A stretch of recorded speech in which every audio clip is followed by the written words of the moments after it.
Cette semaine, Info TV Laval, une belle ribambelle d'invités pour vous. 2 fois plus de Jean-Jacques Lapierre pour le prix d'un. Oh oui, mon co-animateur se gâte cette semaine. Conférence d'Étienne Boulay, Caroline Lessard, notre reporter maison, est allé faire son petit tour, allez voir ça. Nous avons Alex Adou qui nous parle à la chronique immobilière de la TPS TVQ, taxe de vente en général lors d'un achat immobilier. Danny Samuel, idée cadeau en lien avec la méditation. Oui, il y a des cadeaux à se faire avec la méditation, de tout pour tous les goûts. Nous avons Nicolas Vincent-Poirier qui nous parle du film The Irishman, mettant en vedette Al Pacino, Robert De Niro et Joe Pesci, film de Martin Scorsese, très attendu, apparemment c'est à voir. Et nous avons une chronique de Isabelle Dominique-Roux qui nous parle des tendances entraînement 2020. Vous êtes prêts? On y va!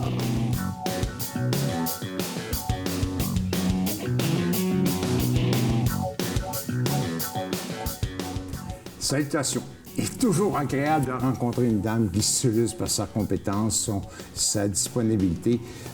Une dame exceptionnelle. Alors, Sylvana Senatore, quel plaisir de vous rencontrer. C'est partagé. Merci de l'invitation. C'est vraiment un honneur d'être avec vous. Sylvana, on arrive toute jeune ici au pays. On arrive de quel pays? On arrive de l'Uruguay à l'âge de 10 ans. À l'âge de 10 ans? Oui. Et on parle le français? Non, on ne parle pas le français. On ne parle pas français? On parle espagnol. On parle espagnol. On a 3 mois de français d'acquis à l'école où j'allais. J'allais à l'école privée où on nous enseignait le français comme langue seconde. Mais j'ai eu juste 3 mois, étant donné qu'on partait. Et on est arrivé ici au mois de juin, le 24 juin, la journée de la Saint-Jean. Il faisait 40 degrés à l'ombre. 40 degrés à l'ombre, bon. Il faisait vraiment chaud. Et au mois d'août, il fallait commencer l'école. Et j'ai passé une entrevue avec la directrice d'une des écoles de quartier. Et la directrice, elle me parlait en français. Et je lui répondais dans le français que j'avais. Et elle a eu beaucoup confiance. Et elle a dit... Tu vas commencer en 5e année régulier, tu ne feras pas les cours d'accueil et tu vas apprendre le français avec ta classe. Tu vas voir, ça va bien aller. Elle l'a dit. Ça a bien allé. Ça a bien été. Formidable. Sylvana, vous êtes une femme très polyvalente. Déjà, même au niveau des langues, vous parlez plusieurs langues. Je parle 4 langues. 4 langues? L'espagnol étant ma langue maternelle, le français est ma langue d'accueil. Et l'anglais, il fallait l'apprendre parce qu'à Chemédé, il y avait pas mal d'anglophones aussi. Alors, pour pouvoir parler avec tout le monde, mais il faut parler des langues. Mais ça vous a aidé constamment dans votre travail? Je suis une curieuse, ça m'a aidé partout. C'est curieux. Oui, je suis curieuse. J'aime m'approcher des gens. Et je trouve qu'on apprend beaucoup en s'approchant des gens. Alors, les langues, mais c'est la meilleure façon d'apprendre parce qu'on apprend de tout le monde. Vous avez été très lié à la vie politique. Oui. Les langues vous ont aidé beaucoup dans ce domaine-là. Je suppose que l'accueil des immigrants...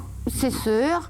C'est sûr qu'on peut toujours tendre la main quand on a plusieurs langues d'acquises, parce qu'on peut parler avec le plus de monde possible. Puis oui, j'ai travaillé pendant 11 ans et demi auprès de M. Guy Ouellette, qui est le député de Chemédé à niveau provincial.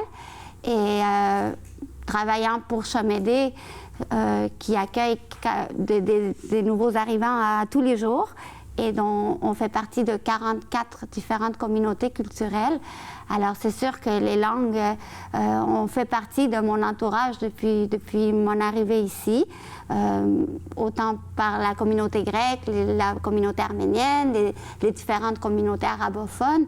Et pour moi, c'est toute une richesse, ça, parce qu'on a les meilleurs restaurants de tout le Québec ici. Oui, on ne peut pas se cacher. Oui.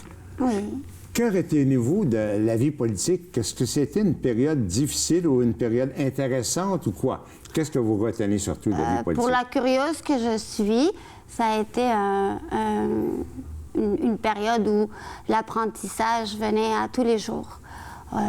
C'était une somme de rencontres où c'était jamais limité, c'était toujours la porte ouverte, c'était toujours la curiosité d'aller voir qu'est-ce qui se faisait dans notre belle ville de Laval, mais aussi dans les alentours du Québec, et de ne pas oublier que Chemédé en fait partie, et pour pouvoir représenter autant le député dans la localité, comme la localité à niveau du Québec, mais il fallait voir tout ce qui se passait sur le terrain.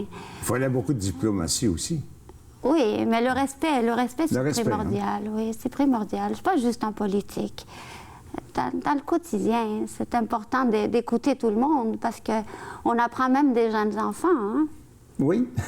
Alors, il faut avoir l'oreille tendue pour voir ce que les autres vivent et grandir de ça. J'aime bien ça, savoir écouter, je suppose. Oui, il faut savoir écouter, il faut avoir de l'empathie, il faut savoir que pas parce qu'on n'a pas un problème aujourd'hui qu'un jour on ne va pas avoir le problème de la personne qui est venue nous voir. Alors, il faut avoir une ouverture d'esprit pour faire le travail que je faisais. Sylvana, vous avez été mêlée aussi beaucoup à la vie sociale lavalloise. Vous faites partie de plusieurs associations. Puis encore aujourd'hui, vous êtes très active. Wow. Qu'est-ce que vous retenez des associations lavalloises? Je retiens que du positif. Et pourquoi je dis ça? C'est parce que quand on ouvre la télé et qu'on regarde les nouvelles, souvent les nouvelles ne sont pas très inspirantes. Elles sont souvent négatives, sont souvent démotivantes. Mais quand on va dans les associations, dans les organismes, et on voit comment la main, elle est toujours tendue pour celui qui est plus vulnérable, ou pour celui qui manque de compassion, pour celui qui a le goût d'apporter une idée, un projet, quelqu'un qui a envie de tendre la main à l'autre, et que tout le monde y est accepté, et qu'ensemble, on est capable de produire quelque chose pour le bénéfice d'une société, bien, moi, je trouvais que c'était les meilleures nouvelles au monde de voir ces gens en action et de pouvoir tendre la main pour qu'ils réalisent tout ce qui est changement et bénéfice pour notre vie commune. Les besoins sont nombreux? Oui. Les besoins sont nombreux aussi à la grandissants. Oh, pardon? Les besoins sont nombreux et grandissants. Et grandissants, oui. Oui, hein? grandissants. Pourquoi grandissants? Parce que la Terre, elle se peuple davantage, parce qu'on dure plus longtemps, ce qui est un grand bénéfice, mais en même temps, il faut en prendre soin. Parce qu'on a envie de toujours plus, et pas juste soi-même, mais tous. Alors quand on veut tous un peu plus, mais il faut en faire un peu plus chacun pour pouvoir l'obtenir. C'est toujours en grandissant, je crois, les besoins. Sylvana, vous voyagez beaucoup, vous avez beaucoup voyagé, vous avez semblé vous plaire dans les voyages. Oui, j'aime beaucoup. Je trouve que ça nous fait grandir beaucoup. Je trouve que voyager, c'est de voir qu'est-ce qui se passe ailleurs. Et ce que je dis souvent, parce que dernièrement, je voyage plus avec mon mari, je voyageais avec ma sœur, avec des copines, mais là, je voyage plus avec mon mari. Et à chaque fois qu'on revient, on se dit, on est donc bien chanceux d'habiter ici. Oui, hein? Quel privilège que de vivre au Québec, au Canada, un pays merveilleux qui est si grand, qui a tant à montrer. Mais en même temps, on oublie des fois la grande valeur du Canada, les privilèges offerts par le Québec. Et quand on va voir ailleurs, et on voit qu'ailleurs, ça se passe autrement, oui. Que c'est pas aussi jojo. Sylvana, après toutes ces belles expériences, vous allez relever des nouveaux défis bientôt. Oui. Alors, vous êtes disons que vous êtes ouverte à pouvoir relever des défis. Bien, étant curieuse, je pense que c'est le temps de s'ouvrir et de voir où est-ce que je pourrais apporter encore beaucoup, parce que je suis quand même quelqu'un de travaillant, quelqu'un qui aime offrir et qui aime motiver et tout ça. Alors, je crois qu'en prenant de nouveaux défis, mais non seulement moi, je vais grandir, mais en plus, je peux apporter renfort peut-être à quelque chose d'intéressant. Quel grand plaisir de vous avoir accueillis. Merci. Alors, je vous remercie Merci pour beaucoup. votre invitation. Cette semaine à Info TV Laval, chronique cinéma avec Nicolas Vincent Poirier et notre mascotte Amy. Aujourd'hui, on parle du film The Irishman. Oui, un film super attendu depuis plusieurs années, depuis qu'on a annoncé que c'était le prochain film de Martin Scorsese et que Al il allait Pacino, à Al Pacino. Robert De Niro. Tout de suite, là, j'ai le poil qui lève. Ça fait comme, oh, ça Oui. va faire de la pétarade un petit peu partout. Et Joe Pesci, qu'on n'a pas vu depuis Mon cousin Vinny. Exactement. Depuis un bon bout de temps. Joe Pesci, lui, il On le voit dans choisit... des annonces de QuickBooks, là, mais sinon, c'est pas mal ça qu'on a vu de M. Pesci ces dernières années. Oui, non, ça, je pense que c'est un autre acteur. Ah oui, il ressemble tellement. C'est que Joe Pesci, il est petit, puis bon, il y a d'autres Oh, ouais, c'est acteurs l'ancien aussi. pingouin dans Batman Non, Returns. du tout. Même Non, pas? Non, du tout. Tu te mélanges d'acteurs, tu te mélanges avec Danny DeVito. C'est ça. OK, c'est OK. Mais Joe Pesci, lui, c'est un gars il a pas mal toujours joué dans des films de gangsters. Il a joué dans Goodfellas, Raging Bull. Et lui, il était comme à sa semi-retraite. Et ça a pris beaucoup de temps avant de le convaincre d'aller dans ce film-là. Ouais. Et je pense que c'est la première collaboration avec Martin Scorsese et Al Pacino qui interprète Jimmy Hoffa. Qui était un représentant des Teamsters à l'époque, qui a comme porté disparu. C'est un des mystères avec Elvis Presley. Est-ce qu'il est toujours vivant? Est-ce qu'il est sur la même île que Elvis? Avec Jimi Hendrix et Janis Joplin, peut-être. Mais on explique un peu dans ce film-ci ce qui aurait peut-être pu lui arriver parce que The Irishman, ça raconte l'histoire de Frank Sheeran, de quelqu'un qui était un tueur à gages pour la mafia. Un bon gars. Un bon Jack. Un bon Et ce gars-là, au début des années 2000, un peu avant de mourir, a dit justement que lui avait assassiné Jimmy Hoffa. Et il a dit d'autres choses aussi. Et il a fait ses aveux sur son lit de mort. Pas sur son lit de mort, mais bon, il y a quelqu'un qui a transformé ça en livre qui s'intitule I Heard You Painted Houses. Et ça a été écrit en 2004. Et ça, là, comme j'ai entendu que tu peins des maisons, c'est un Oui, c'est terme. traduction. C'est un terme pour dire qu'il y a du sang partout, j'imagine. C'est un terme pour dire t'es un tueur à gages. Voilà. J'ai ça. repeint la maison. C'est ça, avec du sang. Exactement. Voilà. Et c'est les premiers mots que Frank Sheeran aurait dit à Jimmy Hoffa lors de leur première rencontre. Et il y a beaucoup de gens qui disent que non, ce que Frank Sheeran a dit, tous ses aveux, c'est pas vrai. Donc, il y a pas mal de mystères autour de ça. Mais quand Robert De Niro, en 2005 à peu près, a lu ce roman-là, il a été voir Martin Scorsese puis il a dit il faut que tu l'adaptes au cinéma, il faut absolument. Et c'est lui qui l'a poussé pour qu'il le fasse.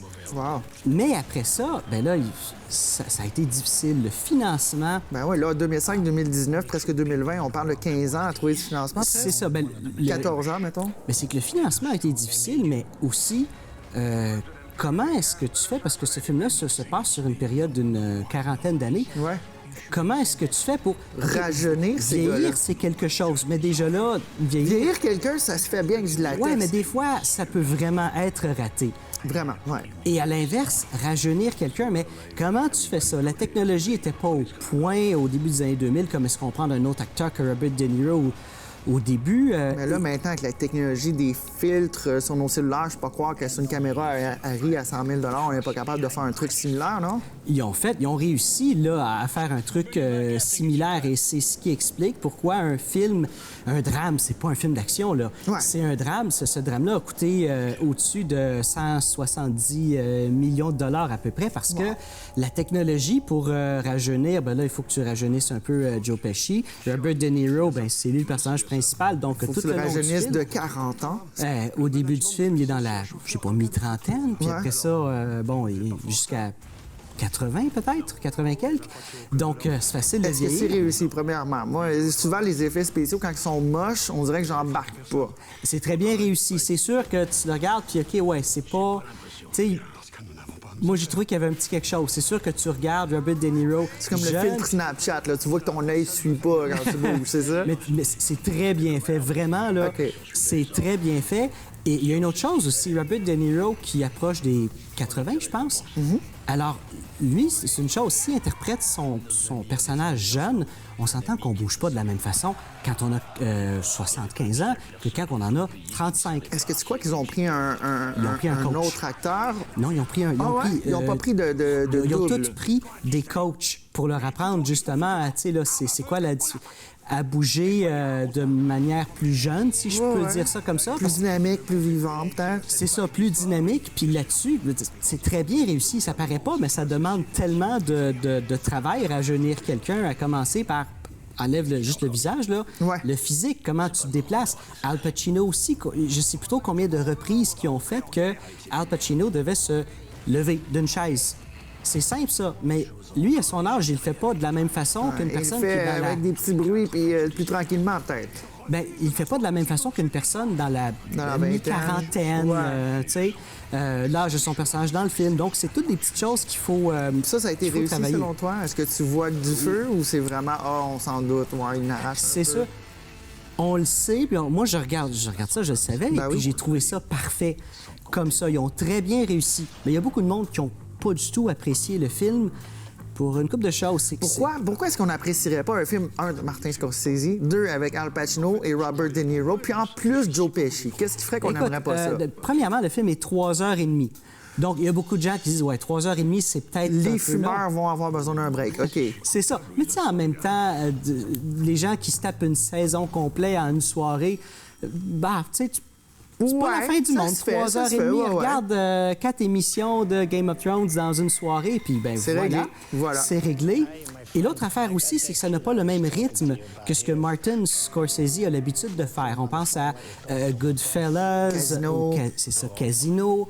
Le rythme, c'est un peu plus rapide. Tandis que là, c'est quand même assez lent. Il y a de la violence, oui, peut-être pas autant que dans d'autres films. Mais est-ce que c'est un film de gangster typique, comme on est habitué de voir? Non, pas vraiment. C'est un petit peu, mais c'est beaucoup plus subtil que Goodfellas ou Casino. Okay. Parce que ce qu'il faut comprendre là-dedans, c'est que c'est basé sur un livre ce que Frank Sheeran a dévoilé. Voilà. Donc, il faut en prendre et en laisser. La vérité là-dedans, on la saura peut-être jamais. C'est pas clair, tu sais. Ouais. Comme il parle à un certain moment de l'assassinat de Kennedy, il y a peut-être un petit lien à faire. Dans le livre, ils ont été un peu plus loin.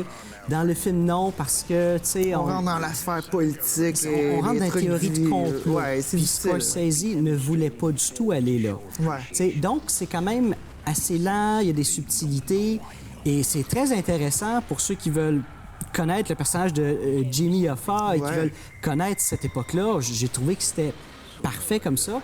Mais encore une fois, quelqu'un qui s'attend à quelque chose comme Casino, il va être déçu parce que le déçu, rythme est moins freiné.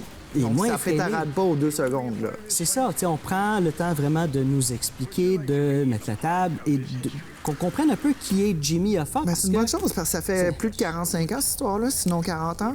C'est ça, puis le personnage il était extrêmement connu à l'époque, on s'en rappelle pas aujourd'hui. On n'était pas nés, c'est pour ça. Exactement, mais c'est important de comprendre à quel point ce gars-là, c'était le Elvis à sa manière de son... Le Elvis des gangsters.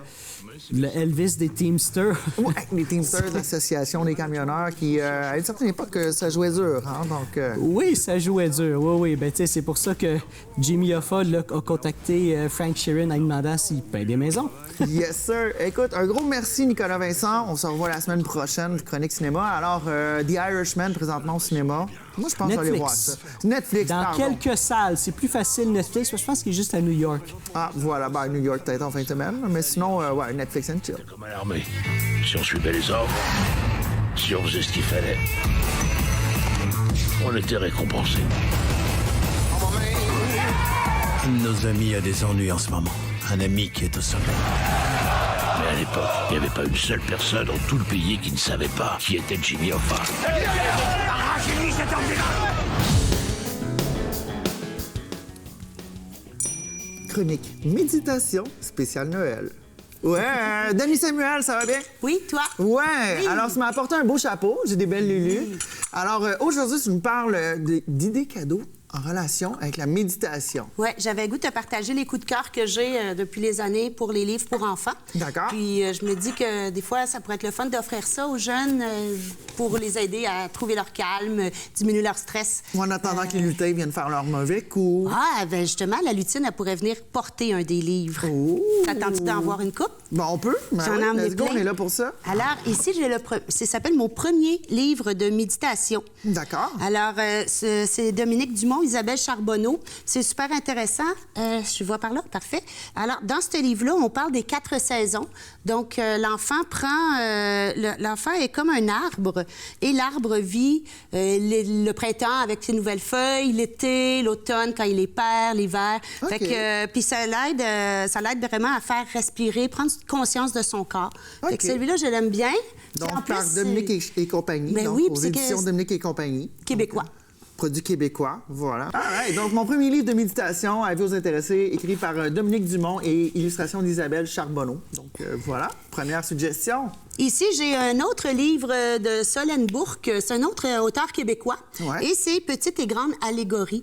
Donc, Ouais. parfois, quand l'enfant a de la difficulté à exprimer qu'est-ce qui est arrivé à l'école ou que toi, tu veux lui faire Sortir les verres du nez. sortir des verres de nez ou faire prendre conscience, par exemple, du partage de ces choses-là, bien, on prend ce livre-là, on ouvre, on s'en va dans la liste au début et on peut choisir ici, on a les défis personnels, relations avec les pairs, mieux contrôler sa colère. Fait que là, tu dis, Ça, il y a des adultes qui en auraient besoin, ça aussi. Donc, aux éditions de Mortagne avec Solène Bourque, écrit par Solène Bourque. Donc, allégorie pour les petits et grands, défis de la vie. Oui, c'est vraiment le fun. Puis ça l'aide aussi avec des belles petites histoires. Oui, écoute, pourquoi pas.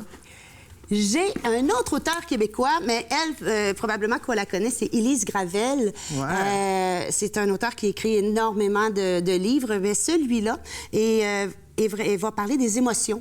Donc, OK. c'est comment ça va. Puis, il y a plein de petites activités à faire, des petits dessins pour être capable de dire comment... Sortir les oui, émotions. je vais t'en prendre un. OK. Pareil, triste. Ben, tu vois, là, mes enfants, ils ont déjà commencé à dessiner. OK. Mais, par exemple, Ben, c'est heureux. un bel exemple. OK, Parfois, heureux. je suis tellement heureuse que j'ai l'impression de flotter comme une bulle. À Là, montrer. dessine des bulles de savon et dessine qu'est-ce qui te rend heureux. Voilà. Donc, c'est des petits exercices. On s'amuse à faire ça. Ça aide à sortir de sa coquille un petit peu. Oui. Puis mes enfants, je le mettais, ce livre-là, dans le coin calme. Fait que quand c'était le temps de les retirer pour un certain comportement, ils s'en allaient dessiner leurs émotions puis OK. se calmer. Donc, comment ça va par Élise Gravel aux éditions Scolastiques. Belle idée cadeau pour ceux qui ont des enfants. Surtout, il y en a qui ont des enfants qui sont plus taciturnes, un petit peu plus dans leur petite bulle. Oui, ça qui les aide vont à moins sortir parler. un petit peu. Oui, c'est Donc, vrai. Ça peut super aider. belle idée. Donc, dessinons nos émotions avec Élise Gravel. Belle suggestion, ça. Là, j'en ai 3. OK? Moi, les Lulu commencent à piquer. J'ai ici le livre Calme et attentif comme une grenouille. Ce livre-là est écrit par, j'ai Hélène Snell. Ouais. Hélène Snell qui a fait ça. Et on a ici, ça c'est pour les jeunes de 5 à 12 ans. Ici, Méditation pour les enfants et les parents. Préface du Dr Christophe André. Oui. Donc, aux éditions Transcontinentales. D'ailleurs, Christophe André, sur YouTube, vous tapez Méditation Christophe André, il y a plein de bonnes méditations que le docteur André fait. Et c'est Donc, il offre pour des pour les exercices adultes. gratuits. Pas pour les enfants, mais pour les adultes, si on veut se calmer. Là. Puis si on veut C'est- prendre connaissance de qu'est-ce qu'il enseigne aussi Oui. gratuitement. Super. Hélène Snell aussi, elle a fait Respirer. Ça, c'est pour les ados. Ouais. Alors, celui-là, il vient avec une dizaine de méditations à télécharger. Donc, après ça, on peut l'écouter avec son baladeur. Ah, puis, d'accord. Fait faire ça. que c'est une méditation qu'on peut porter avec nous puis tout le temps se le refaire. Puis, Ou dans l'autobus, mettons, à grosse journée, on met ces petites oreillettes, là, puis on peut faire une méditation avec Respirer. Donc, toujours aux éditions Transcontinentales. Hélène Snell, Respirer, la méditation pour les parents et leurs ados. Ouais, OK. On Et continue. celui-là, toujours encore avec Hélène Snell, c'est la suite, en fait, de Calme et attentif comme une grenouille, mais c'est le cahier d'exercices. Qui est super intéressant à faire. Et il est un peu comme avec l'autre, là, on peut dessiner nos émotions à l'intérieur, comment qu'on se sent. Apprendre à s'arrêter, prendre oui. le temps. Connaître ses 5 sens, la respiration. Donc, avec les Puis- pistes audio à télécharger. Aussi, Donc, ouais. ça, c'est le fun. C'est un truc un peu plus interactif, peut-être, Oui. à cause de la piste audio. Oui, exactement. Donc, toujours aux éditions Transcontinentales Média, édition Caractère. Donc, C'est pour les 5 à 8 ans, 5 à 8 ans. celui-là. Voilà. Donc, Fait que là, on a parlé des petits, on a parlé de respirer avec les ados. ados, ouais. Puis regarde bien celui-là. il reste les grands ados. Oui. Ah, puis après, j'ai le cadeau pour le prof. Le cadeau pour le prof. Oui, ça, c'est une belle tradition. Amener un cadeau au prof, des traditions qui se perdent des fois. Hein? Celui-là est pour les 15-25 ans et ça s'appelle « Comment ne pas finir comme tes parents ». C'est drôle parce que ma mère est là. Alors, comment ne pas finir comme tes parents pour les 15-25 ans? Piste audio aussi, puis sur YouTube, si on y va, il y a beaucoup de beaux petits vidéos qu'on peut regarder. OK, cool. Celle-là. Donc, on est rendu aux 15 à 25 ans. Donc, là, 25 ans et plus, as-tu des trucs pour nous autres, là? J'ai pas amené de livres pour OK. les grands. Par contre, on peut aller chercher des livres de Mathieu Ricard, là. C'est super bon. Mathieu Ricard, c'est pas lui qui est moine bouddhiste? Oui. Ouais, il Oui, est c'est intéressant, lui. C'est intéressant. OK, alors, Et suggestion attends, cadeau. j'en ai une dernière. OK. Ici, ça, c'est pour le prof. Fait que si jamais vous cherchez un cadeau pour l'enseignant de votre enfant, il y a Mission Méditation. Ça a été fait par Catherine Malbeuf-Urtubise et Éric Lacour. C'est des chercheurs universitaires à l'UQAM. Et ils ont fait ce livre-là. Et à l'intérieur, c'est beaucoup, beaucoup d'activités à faire en classe avec les jeunes, en lien avec la méditation. Wow. Et on s'attache aussi au personnage là, du petit extraterrestre. Donc, s'il y a des professeurs à l'écoute qui veulent expérimenter, puis on rappelle aussi que c'est ce que tu fais. Tu vas dans des classes, tu Ouais. donnes des cours de méditation. Oui, d'ailleurs, aux classes, je propose à chaque fois Mission Méditation parce que pour encourager nos chercheurs aussi. Là. Donc, Catherine Malbeuf-Urtubise, Éric Lacourse, Mission Méditation. C'est aux éditions... Continue à imprimer au Québec, bon, déjà là. Aux éditions Midi 30 pour les enseignants, voilà. Et puis... Dis-moi, qu'est-ce qui s'en vient pour le temps des fêtes, là? Il nous reste 2 minutes, là. Qu'est-ce qui s'en vient du côté méditation pour le temps des fêtes? Qu'est-ce que... Là, je vois qu'il y a des cadeaux sur la table, il y a des lutins, il y a des nounours. c'est ça qui s'en Puis vient. là, c'est comme... Je me C'est à demande, c'est toi! quoi? Un cadeau! Je te donne un cadeau pour te remercier parce que j'adore venir faire des chroniques avec toi. Ah, C'est t'es bien super fine, le girl. fun. Ben, écoute, un Oui. gros merci. Fait que Est-ce qu'on ouvre-le. déballe live? Oui! On déballe ça live? OK. Alors, pendant qu'elle déballe, pendant le temps des fêtes, moi, je vais essayer avec mes jeunes de faire le plus de méditation possible chaque matin pour bien commencer les journées. Ils sont donc bien cute. Ah, c'est magnifique, tu vas voir. Voilà. Ah, des petits enfants qui méditent, des petits Tibétains. C'est Ils sont des donc bien petits mignons. moines, oui. Ah, merci. Écoute, wow, idée cadeau vraiment génial. Ah oui, Je ça, manquais de c'est une décoration très, chez très moi. belle Ça, idée c'est très cadeau, là, mignon. pour le faire à la maison. Je vais le mettre à côté de mes petites cloches méditatives. Alors, est-ce qu'on se fait un petit nettoyage énergétique le temps qu'on s'en va des ondes? Oui, c'est bon. On va se faire un petit nettoyage? Ah, hey, un gros merci. C'est Ça vraiment me fait gentil. plaisir.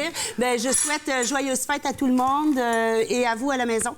Et puis, prenez juste le temps de se reposer de temps en temps. Oui, prenez le temps de prendre le temps. Alors, un petit nettoyage énergétique. Ah, ça fait du bien. Chronique immobilière avec Alex Adou. Bienvenue, Alex. Ça va Salut. bien? Salut, ça va bien, toi? Adou, Ventoux. Ventoux. Yeah. Aujourd'hui, comme on a mentionné il y a 2 semaines, on va parler des assujettions de taxes TPS TVQ sur une transaction immobilière. C'est se bien complique, ça. ça. Effectivement. Là, on parle de transaction commerciale, de l'immobilier commercial. Parfait. Parce que dans le résidentiel, c'est pas du tout le même C'est ça, le même effectivement. créneau. C'est pas applicable. Pas applicable du tout. Non, pas du tout. OK. Donc, justement, faisons la grande distinction entre commercial et résidentiel. Donc, commercial, c'est tout ce qui est magasin, restaurant, entrepôt, etc.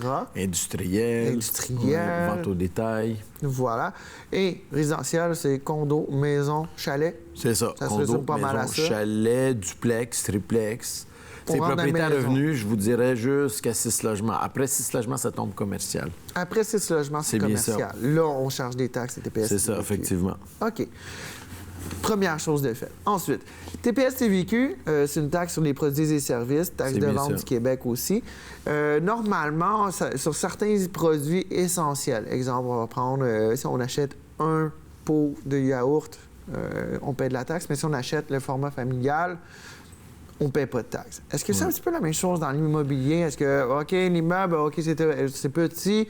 Ouais, OK, non, on ne charge pas de Non, taxe c'est là-dessus. Ça, c'est gros, on charge la taxe. Non, Pas c'est du ça. tout. Dans l'immobilier commercial, n'importe quoi, vous payez de la TPS TVQ. Que ce Tout soit votre loyer ou que ce soit vous décidez d'acheter l'immeuble en question, Ouais. bien, vous allez payer de la TPS TVQ sur la superficie commerciale. Wow, OK. Je vous donne un exemple. Vous achetez un immeuble semi-commercial, vous avez des locaux commerciaux en bas, puis vous avez des locaux résidentiels en haut. Ouais. Mais là, vous payez juste, dans le fond, selon la superficie commerciale en bas. D'accord, OK. Et puis, on s'entend que quand on est commerçant, quand on est travailleur autonome, quand on a une business, généralement, nos TPS-TVQ sont remboursés. Est-ce que c'est le cas? Bien, remboursés, oui. On accueille les cotisations, on fait les calculs pour le gouvernement, puis on leur envoie leurs sous. Oui, c'est ça. Est-ce que c'est la même chose quand on fait une vente d'un immeuble commercial? Une vente d'un immeuble commercial, dans le fond, si vous avez un numéro de TPS-TVQ, puis l'autre, le vendeur, bien vous êtes l'acheteur, vous avez un numéro de TPS-TVQ, puis le vendeur, il a un numéro de TPS-TVQ.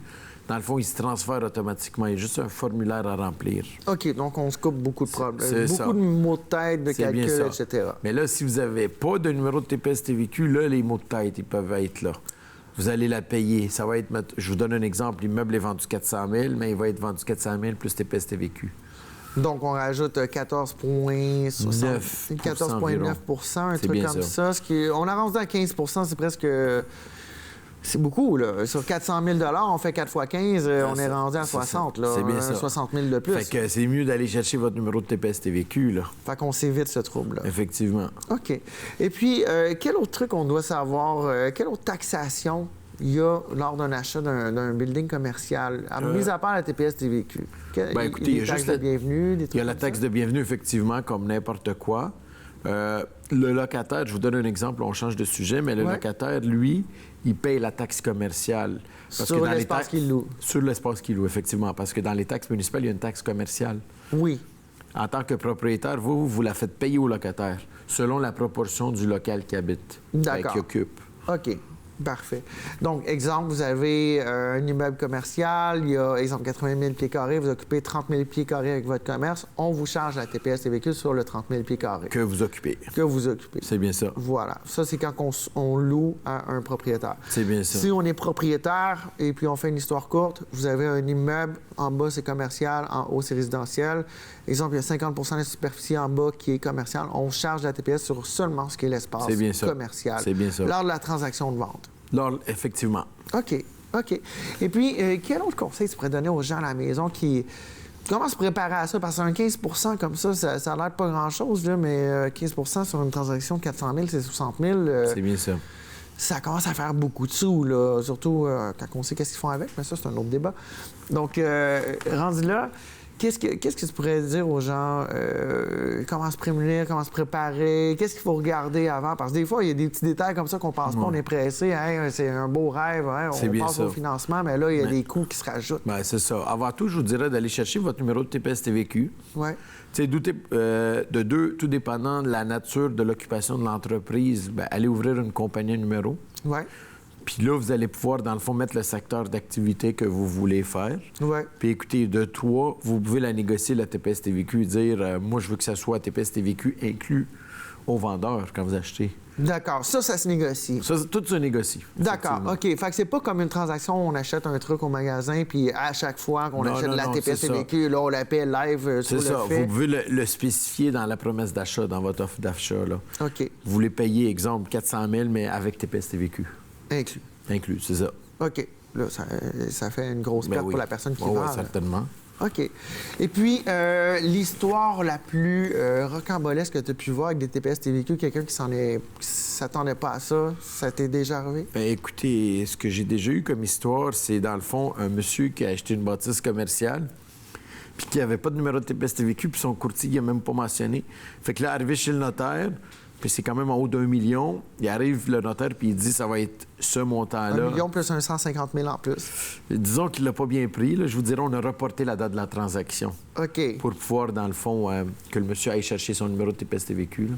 Pour sauver 150 000, ça vaut le coup de payer 45 $. Ben oui. OK. Et puis, ça, c'est une histoire quand même qui se répète. C'est pas à tous les jours parce que c'est du commercial. Non, pas tous les jours, mais c'est un autre quelque chose qu'on voit.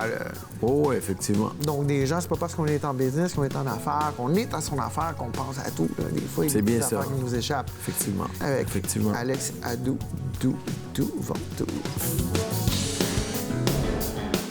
Chronique santé bien-être avec Isabelle Dominique-Cros. Salut. Salut, comment ça va? bien? Oui, ça va super bien. Alors, cette semaine, on parle des tendances d'entraînement 2020. Oui. Parce que là, 2020 arrive à grands pas. On s'entend que c'est dans moins d'un mois. Dans un mois, on va être en 2020 bien sonné. Oui, c'est assez...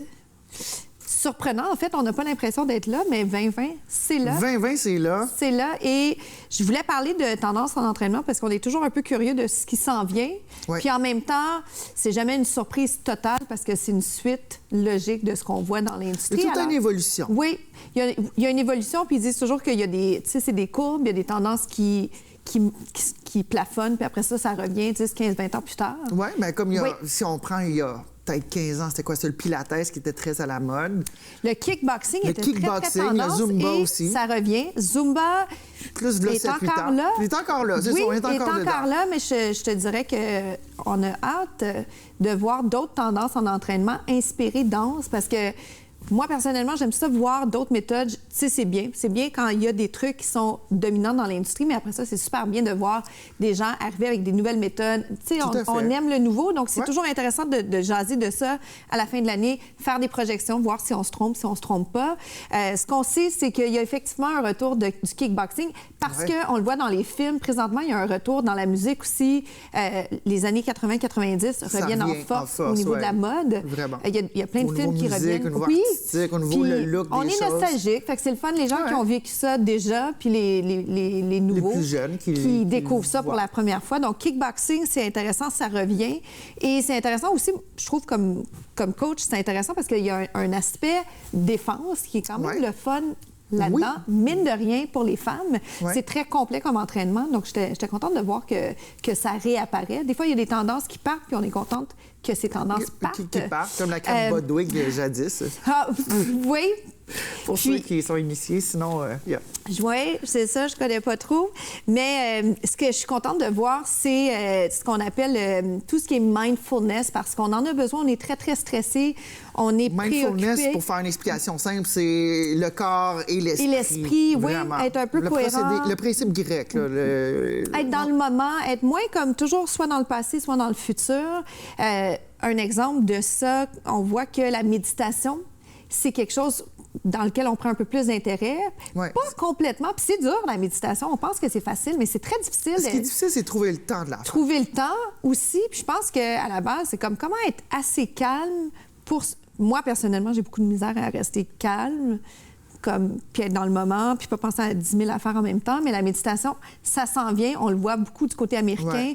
On voit de plus en plus du yoga dans les écoles. Chez les enfants, les tout-petits, dans les garderies, présentement, il y a déjà du yoga. Dani Samuel, notre chroniqueuse qui était là il y a quelques instants, ben, c'est ce qu'elle fait.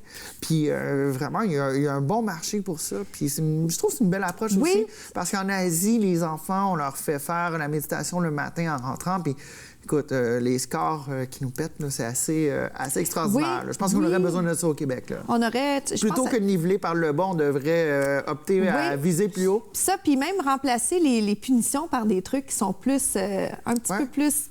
bénéfiques. Faire 5 minutes de méditation au lieu de faire la baboune dans le coin 5 minutes. Des copies, puis des trucs qui sont, tu sais, pas positifs pour eux, puis qui font pas vraiment de bien, puis qui aident pas avec la frustration. J'adopte. Puis dans les tendances entraînement 2020, là, on est à une ère technologique. Tout est rendu digital. Notre téléphone s'est rendu... On a vraiment tous les outils dont on a besoin. Là. On est dans le futur. On a l'équipement que les athlètes olympiques ont avaient il y a un certain temps. Oui. Tu sais, eux sont toujours un pas plus loin parce qu'ils sont là pour performer. Mais nous, on a tout ce qu'on a besoin pour savoir tout ce qu'on a besoin de savoir pour performer, même si on n'a pas besoin de tout ça nécessairement pour fonctionner dans tous les jours. On n'est peut-être pas des athlètes olympiques, mais la a technologie est là pour nous aider. Puis c'est intéressant à plein de niveaux. Intéressant parce que si ce qu'on fait, nous, au quotidien, c'est de la marche, c'est le fun de savoir combien de pas on prend à chaque jour, puis ça peut nous aider côté motivation. Donc, un calculateur de pas, ça pourrait être une option intéressante? Oui, puis c'est pas compliqué. Tu sais, des fois, on pense que c'est compliqué. Ça n'a pas besoin d'être compliqué. Puis des fois, on n'en a pas besoin, puis c'est bien correct, mais une montre qui nous donne un peu d'informations si on a un peu un coach. Puis... là-dessus, je dirais que les prix sont abordables aussi. Tu sais, pendant quelques temps, les new gadgets, les nouveautés sont toujours un petit peu plus dispendieux. Maintenant, il y a plein d'applications qui coûtent rien ou qui coûtent deux fois rien. Des applications qu'on peut mettre dans le téléphone. Oui, des applications. Donc, ça fait un moment qu'on voit ça, les gens qui s'entraînent avec leur téléphone comme accessoire, mais c'est de plus en plus... peaufiner comme méthode les applications, les gadgets. On parle des fameuses montres intelligentes. Exactement. Les iWatch, les Fitbit. ces trucs-là. Donc, ça, étant connecté sur nous, ça nous donne des informations. Ça nous donne beaucoup d'informations. Ça nous donne le pouls, ça nous donne notre température. Ça dépend, c'est ça, ça dépend toujours des gadgets. Mais ce qui est intéressant, c'est que si on n'a pas le budget ou qu'on ne souhaite pas avoir un coach, c'est une façon d'avoir un soutien, oui. Ouais. Puis ce qui m'amène aussi à parler d'entraînement virtuel. On a des plateformes, il y a des gyms qui offrent des entraînements virtuels en salle. Il y a les sites web, des plateformes web, il y en a de plus en plus, même du côté francophone, disponibles peut-être pas nécessairement un peu moins dispendieuse, mais intéressante pour les gens pressés, les gens qui n'aiment pas s'entraîner en salle. Les Donc, gens qui aiment juste pas sortir de chez eux sont plus t'as pas envie de cocon. faire ça. Oui, tu as envie de t'entraîner dans le confort de chez toi.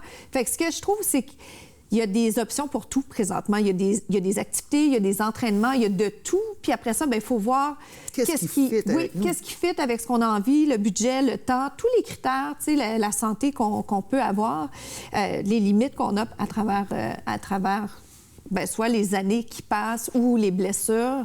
Parce que l'âge, c'est pas juste un des facteurs. Des fois, c'est une excuse, c'est un bon prétexte pour Il y a certains. beaucoup de gens qui utilisent l'âge comme excuse. Malheureusement pour eux. Âge. Oui. Ça, c'est une excuse que je suis pas capable d'entendre. À mon âge, c'est comme non. Ouais. C'est comme non. Et je connais des personnes de 70 ans qui sont effectivement, oui, top hop shape. la vie puis top shape. Puis j'en connais de 25 qui sont comme déjà affaiblis, puis c'est pas facile, puis c'est difficile. Oui, c'est difficile. Puis moins on en fait, plus c'est difficile. Moins on en fait, plus c'est difficile. Oui. Dans tout, pas Dans juste tout. en fitness. Voilà. Puis en fitness, c'est quoi la tendance principale que toi, tu as remarqué là, rapidement? Là? Rapidement, il y a le High Intensity Training qui est là depuis quelques années. On pousse, mais le penchant inverse, c'est le Low Intensity ou le Low Impact, c'est-à-dire faible impact.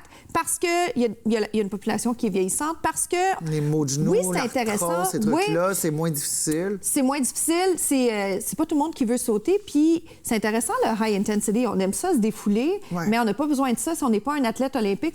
Peut-être que oui, on a envie de faire ça, mais on n'en a pas forcément besoin. Des fois, c'est pas parce que c'est une tendance que c'est nécessaire. Mais le HIIT reste là, puis c'est efficace, ça a fait ses preuves. Fait que c'est juste intéressant qu'on voit le contrebalan. Dans la vie, il faut un équilibre. Puis le low intensity, on parle d'un entraînement à basse intensité. Oui, surtout réduire l'impact sur les articulations parce que... Donc, on parle de quoi? On parle de faire des machines un petit peu plus comme... on parle sans saut. On parle des machines sans... Tu sais, l'elliptique où tu fais... L'elliptique, voilà. Oui, par exemple, où tu vas... On va peut-être même revoir... Ça reste à... C'est l'avenir qui va nous le montrer, là, mais ça reste à voir. Est-ce qu'on va revoir le cliché danse aérobique années 80-90? Avec les bandeaux. Who knows, hein? Parce que la mode revient. Et c'était rigolo, c'était sympathique. Peut-être qu'on va le voir comme un trend, mais on voit ça un peu dans les salles, dans les salles de cours. Tant qu'on ne voit pas Flashdance 3 version 2020. Bien, ça serait pas mauvais non plus, un petit retour Flashdance, Dirty Dancing. Patrick Swayze va être dur à trouver, mais bon, oui, il va falloir le remplacer. On va le cloner. Mais je veux finir en disant que, étonnamment, même s'il y a toute cette technologie, on est dans une mode unplug. Ouais. Alors, il y a des studios de yoga, il y a des endroits où c'est comme, non, on n'a pas besoin de médias sociaux. Amène pas ton téléphone parce qu'on a besoin de ça, toujours avoir ça sur nous. Ouais. Puis la pression sociale qui vient avec une belle photo d'entraînement, alors que c'est comme, non, sois dans le moment, pas grave, les photos, tu partageras ça plus tard. Voilà. Isabelle Dominique, on verra. Un gros merci. 2020, on verra. À la maison, on regarde ça. Fitbit, iWatch. Salutations! Alors, écoutez, à Laval, la population, les aînés, comptent pour près de 25 de la population. C'est une population qui demande beaucoup de soins. Linda Delisle est directrice générale du Manoir des Ruisseaux et s'occupe des aînés. Linda Delisle, c'est un grand plaisir de vous accueillir. C'est un grand plaisir d'être avec vous, Jean-Jacques. Linda Delisle, on s'occupe des personnes âgées, mais avant ça, on n'arrive pas tout d'un coup comme ça. On avait d'autres travails avant ça. Et oui. On a travaillé chez Bell. Chez Bell. Pendant 30 ans. Pendant 30 ans? Oui, j'ai pris ma retraite à 45 ans. À 45 ans, bon. Oui, et puis j'ai fait d'autres travaux entre ça. Puis en 2015, on m'a approché pour passer une entrevue. Mais avant ça, là, chez Bell, ça vous a donné toute une expérience quand même pour communiquer avec les gens, de communication? Tout à fait, parce que j'ai fait... Je pourrais vous dire, dans mes 30 ans, j'ai fait plein de beaux travails, des expériences incroyables, autant au Québec qu'en Ontario. Autant en Ontario? Oui. Bon. Ouais. J'ai travaillé beaucoup à Toronto aussi. Des expériences de communication, quoi, avec de personnel? communication, oui, de personnel. J'ai toujours eu de la gestion de personnel à partir, je vous dirais, de mes... j'ai commencé à 15 ans, à partir de 20 ans, j'ai toujours eu du personnel qui relevait de moi. Vous avez appris rapidement, comme ça, à être à l'écoute, puis à communiquer, à vous organiser quand même pour que ça fonctionne. Tout à fait, parce que vous savez, ce qui fait le succès d'une équipe, c'est, oui, un gestionnaire, mais que le gestionnaire s'entoure de bonnes personnes autour de lui, parce qu'il ne faut jamais prendre pour acquis qu'on a toutes les connaissances. Alors, les gens qui nous entourent nous permettent de grandir, de continuer d'avancer, puis de nous aider à trouver les bonnes solutions, puis les bons moyens de travailler en équipe. Alors, il y a des gens qui ont observé vos compétences et puis qui, il y a une quinzaine d'années, vous ont offert de devenir directrice générale du Manoir de Ruisseau. Oui, on m'a contacté pour passer une entrevue. Puis j'ai dit, bien, j'ai pas ces compétences-là. Oui, j'ai fait beaucoup de bénévolat, j'ai fait beaucoup d'aide. Ma mère étant non-voyante, je l'ai beaucoup assistée. Votre mère est non-voyante? Oui. Oh. Elle est décédée. Mais à l'âge de 40 ans, ma mère a perdu la vue. Alors, pour moi, ça a été une leçon et une façon de plonger dans la vie directement, puis d'avoir les responsabilités qui viennent aussi avec ça.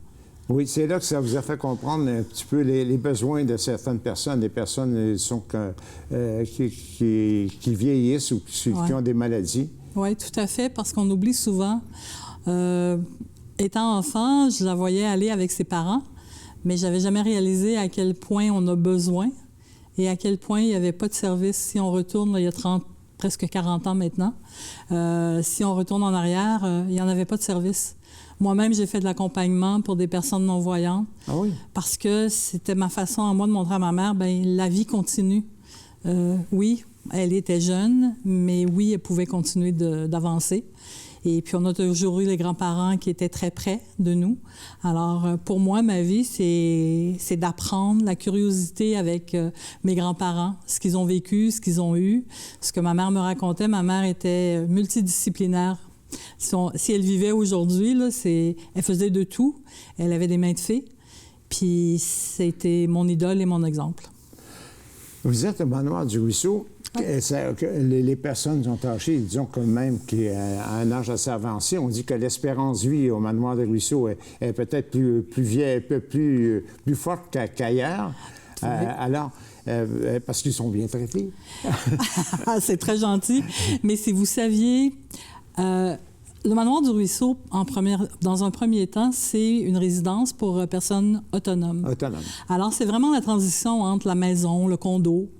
Les gens s'en viennent au manoir pour avoir une certaine liberté de voyage, de dire on met la clé dans la porte, puis on s'occupe plus de rien, on a la sécurité à la porte.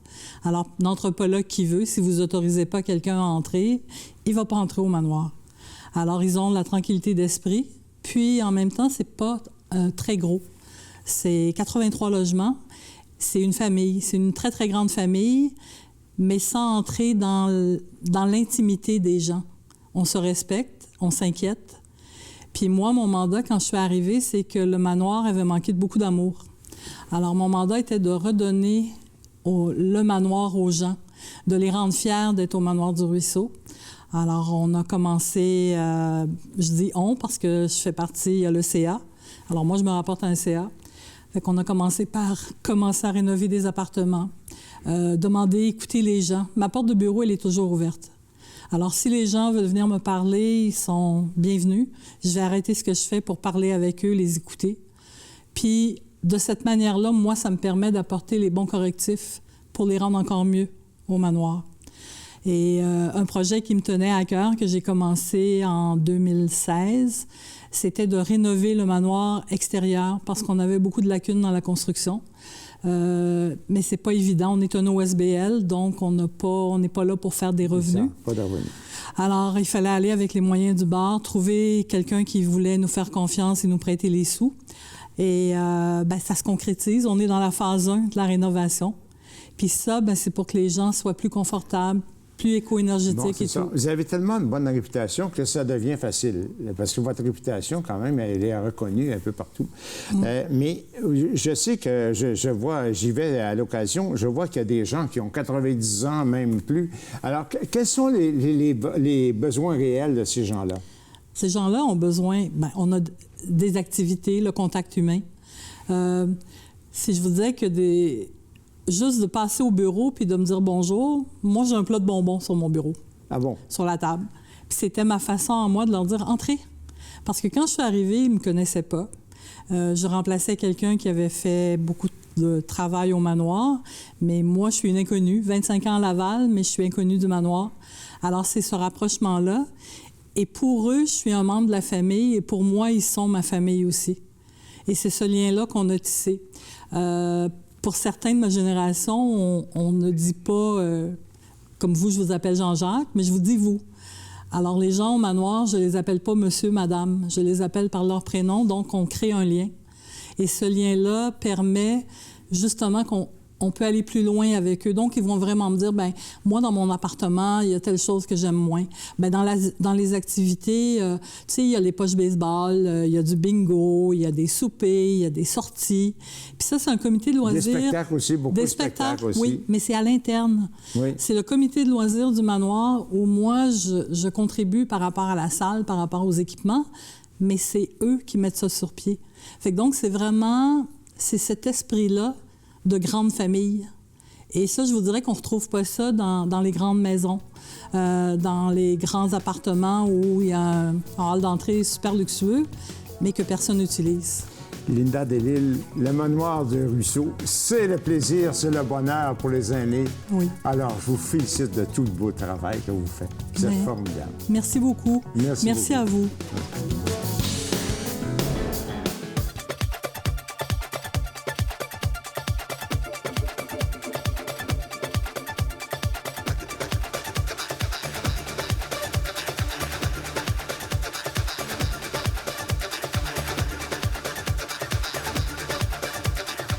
Bonjour, je suis présentement au Cégep Montmorency avec le président de la Fondation Jeunesse Emploi Laval.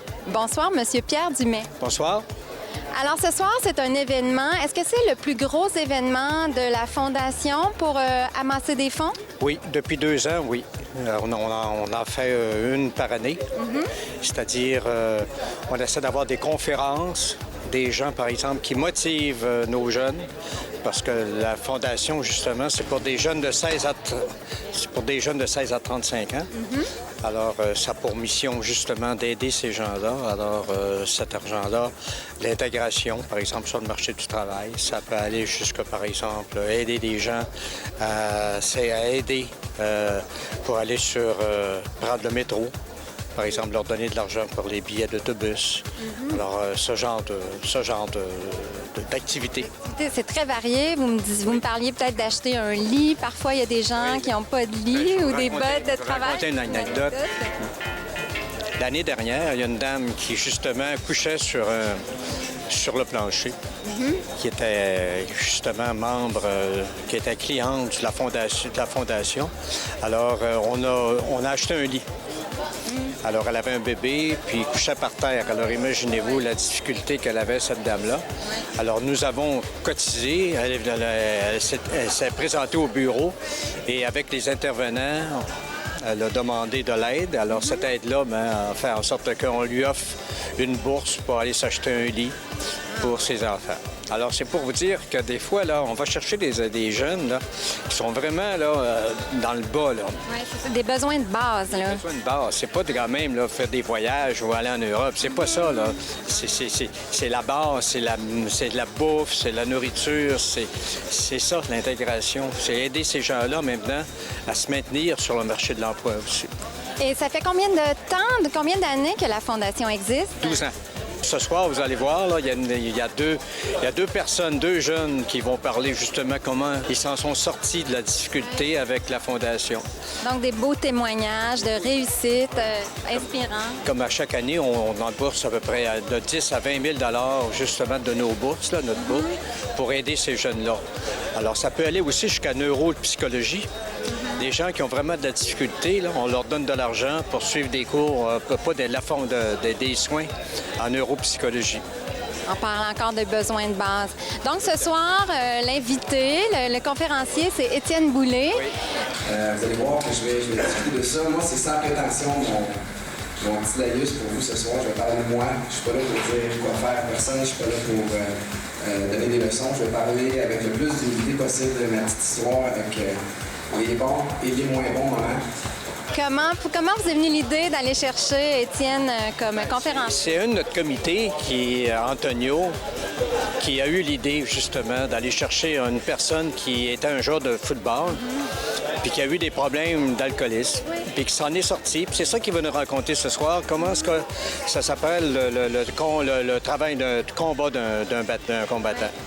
La détermination. La détermination, c'est justement ce que les jeunes, on veut leur apprendre, à sortir la résilience, à sortir justement, et que le ciel, on dit toujours que le ciel, si tu t'aides, le ciel t'aidera. Alors c'est ça qu'on veut leur montrer aussi. Okay.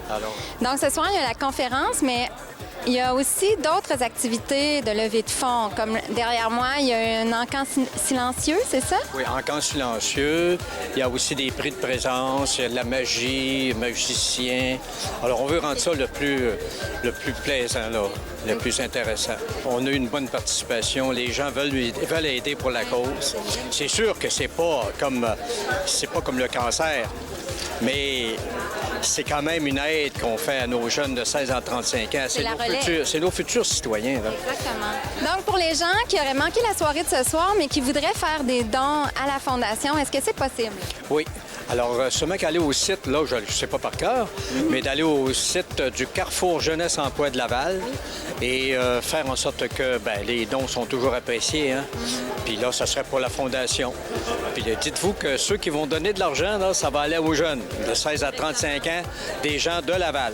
Mais je vous remercie beaucoup, M. Dumais, et une belle soirée. Bonne soirée. Merci.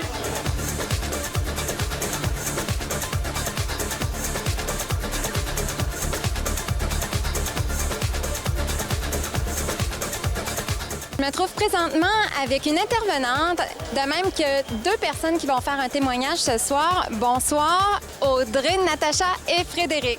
Bonsoir. Donc, on va commencer par toi, Natacha. Tu vas faire un témoignage ce soir. Peux-tu nous dire qu'est-ce que ça t'a apporté, la Fondation? Bien, en fait, ça m'a apporté plusieurs choses. Ça m'a aidé à payer une dette. Ça m'a aussi aidé, dans le fond, à avancer dans ma vie. J'étais dans une période de ma vie que j'étais très vulnérable. J'étais même à situation à risque d'être itinérante. Donc, tu sais, ils m'ont énormément aidé, puis je tenais à souligner ceci pour eux. Puis, comment tu t'y es pris? Tu as cogné à la porte de la Fondation? Qu'est-ce que tu as fait? Bien, en fait, je me suis présentée au CIGE il y a 1 an. Puis, tu sais, c'était l'outil que j'avais dans ma boîte. Puis, dans le fond, je l'ai utilisé. Puis, ils m'ont donné les ressources que j'avais besoin pour mieux m'épanouir, dans le fond. Donc, en 1 an, tu as été capable de remonter la pente. Oui. C'est super. Merci beaucoup. Puis toi, Audrey, tu es intervenante depuis combien de temps? Ça fait environ 2 ans et demi que je suis intervenante. J'ai été stagiaire aussi avant au même endroit. Et toi, Frédéric, tu es la deuxième personne qui va faire un témoignage ce soir. Qu'est-ce qui t'est arrivé?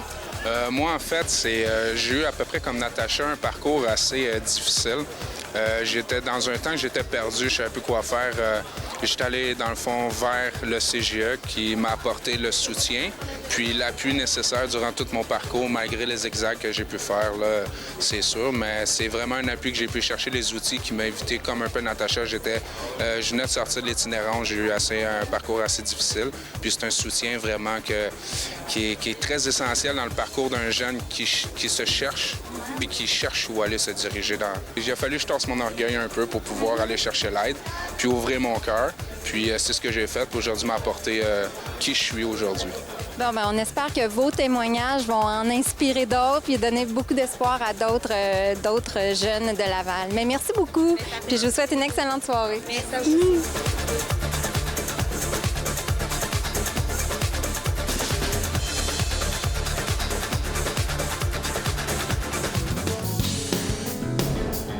C'est complète l'émission pour cette semaine. Mon nom est Stéphanie Léveillé-Denis. Revenez-nous la semaine prochaine. Et entre-temps, d'ici quelques minutes, Bingo TV Laval avec 3 500 $ à gagner de votre salon. Oui, c'est dans quelques instants. Allez sur tvrl.ca voir la liste des détaillants. Allez vous procurer une carte de bingo. 10 $, la chance de faire 3 500 $ ou 2 500 $ pour la carte pleine du Bidou Bidou à la maison, juste pour vous. Allez, à la semaine prochaine.